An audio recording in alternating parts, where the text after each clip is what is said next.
ఇవాళ నిన్న రేవంత్ రెడ్డి ఏదైతే అక్కడ ఇనాగ్రేట్ చేసిందో ఇవాళ మా జయనత్ మండల్ హెడ్కోటర్ల ఎంఆర్ఓ షాప్తోని మా ప్రజాప్రతినిధులంతా మా విలేజ్ ప్రజలతోని ఇవాళ ఇక్కడ ప్రారంభించినాం సన్నం బియ్యం.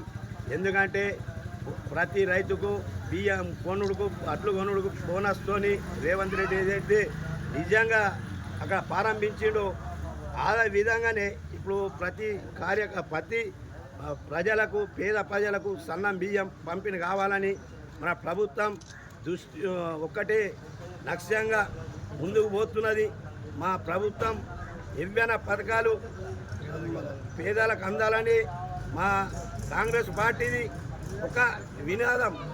ఎందుకంటే ప్రతి పేద ప్రజలకు చేరుకుంటేనే మా కాంగ్రెస్ పార్టీ అండగా ఉంటుంది ఎప్పటికీ అని సెలవు తీసుకుంటూ వేదిక మీద ఉన్న ఎంఆర్ఓ గారికి మన గ్రామ ప్రజలకు మా కార్యకర్తలకు అందరికీ నమస్కార్, ఆదాబ్, జై భీమ్.